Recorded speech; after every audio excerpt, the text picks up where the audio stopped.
Tiger School is a place where we ponder our kids with care and creativity. We provide students the room to explore their imaginations and enhance their education. Every child is unique and deserves a school that truly understands their potential. At Bright Future Public School Sidholi, learning goes beyond textbooks. With experienced teachers, modern teaching methods, and personal attention for every student. We believe in academic excellence, strong values, creativity, and confidence. A safe, caring environment where children grow, learn, and succeed. Admissions open! Enroll today at Bright Future Public School Sidholi, where bright minds build a brighter future. Rampur की सियासत इन दिनों तेजी से बदलते घटनाक्रमों की वजह से सुर्खियों में है। जेल में बंद समाजवादी पार्टी के राष्ट्रीय महासचिव आजम खान से बिना पूछे समाजवादी पार्टी ने लीडरशिप बदलते हुए पूर्व मंत्री सुरेंद्र सागर को पार्टी में शामिल कर 2027 में होने वाले विधानसभा चुनाव का एक समान रामपुर में बिगुल फूंक दिया।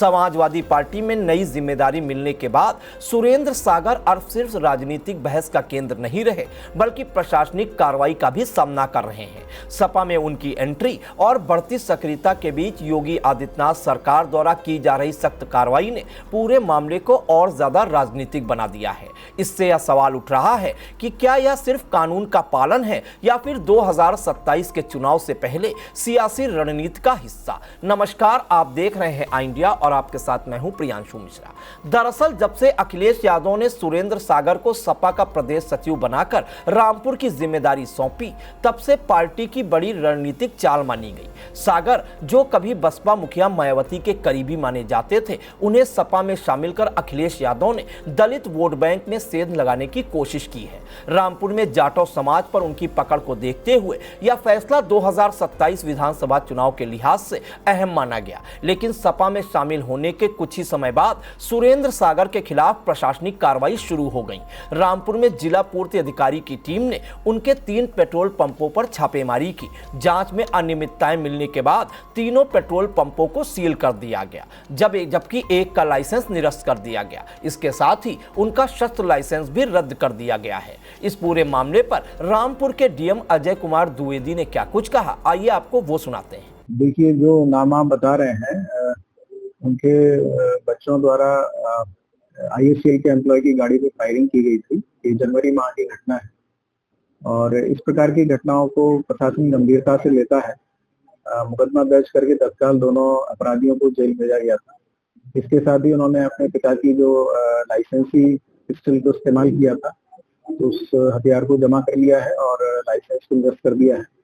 इसके साथ ही 3 पेट्रोल पंप हैं जो इनसे संबंधित थे, उनकी जांच की गई और जांच में जो कमियां पाई गई उसके आधार पर तीनों को सील कर दिया गया है। एक पेट्रोल पंप का लाइसेंस जो है निरस्त कर दिया गया है। देखिए, इस प्रकार के जो अपराध हैं, ये एक प्रकार से व्यवस्था को चुनौती है कि सरकारी कर्मचारी के ऊपर इस तरीके से उसकी गाड़ी की फायरिंग करना, ये व्यवस्था को चुनौती देने वाला अपराध है। ऐसे अपराधों में हम निश्चित रूप से कठोर कार्रवाई करते हैं और ऐसी कार्रवाई हमने की है और आगे भी इसमें ऐसी कार्रवाई करते रहेंगे कि ये एक लोगों के नजीर बने। 3 पेट्रोल पंप की जांच की गई थी जिसमें कमियां निकली थी, उसमें से 2 को सील कर दिया गया और एक का लाइसेंस निलंबित कर दिया। प्रशासनिक कार्रवाई यही नहीं रुकी। सुरेंद्र सागर के बेटे पर इंडियन ऑयल के एक फील्ड अधिकारी की गाड़ी पर फायरिंग करने का भी आरोप लगा है। इस मामले ने स्थिति को और गंभीर बना दिया है और प्रशासन अब इस पूरे नेटवर्क की जांच में जुटा हुआ है। राजनीतिक नजरिए से देखें तो यह घटनाक्रम ऐसे समय में हो रहा है जब सपा रामपुर में अपनी नई जमीन तैयार कर रही है। आजम खान की गैर मौजूदगी में पार्टी को एक नए चेहरे की जरूरत थी और इसी कड़ी में सुरेंद्र सागर को आगे बढ़ाया गया। लेकिन अब जिस तरह से उनके खिलाफ कार्रवाई हो रही है, उसे सपा नेता राजनीतिक दबाव के रूप में देख रहे हैं। भाजपा और योगी सरकार के समर्थक इन आरोपों को खारिज करते हुए इसे पूरी तरह कानून सम्मत कार्रवाई बता रहे हैं। उनका कहना है सरकार जीरो टॉलरेंस की नीति पर काम कर रही है और इसमें किसी भी नेता या प्रभावशाली व्यक्ति को छूट नहीं दी जा सकती। अगर अनियमितताएं पाई गई हैं तो कार्रवाई होना स्वाभाविक है। दूसरी ओर सपा इस पूरे घटनाक्रम को राजनीतिक बदले की कार्रवाई मान रही है। पार्टी नेताओं का कहना है जैसे ही सुरेंद्र सागर को संगठन में अहम जिम्मेदारी मिली और उन्होंने जमीनी स्तर पर सक्रियता बढ़ाई, वैसे ही उन पर प्रशासनिक शिकंजा कसना शुरू हो गया।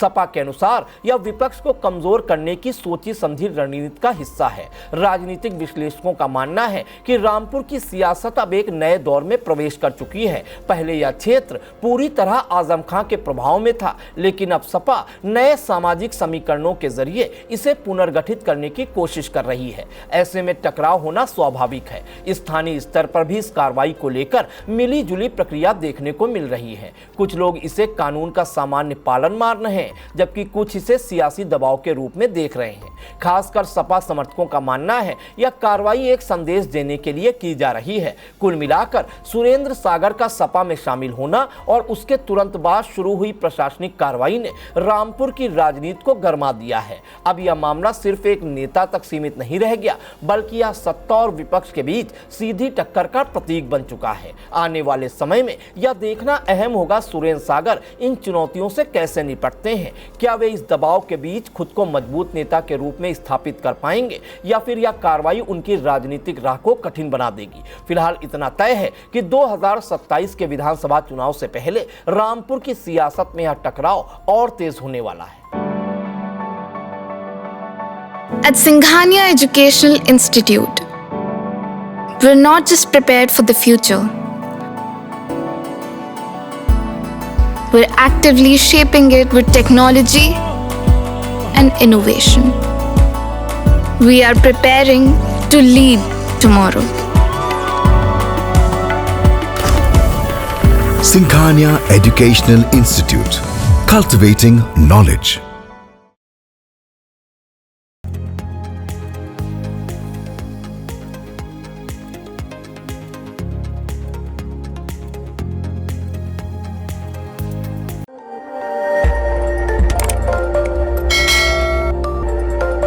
खबर आपकी, नजर हमारी।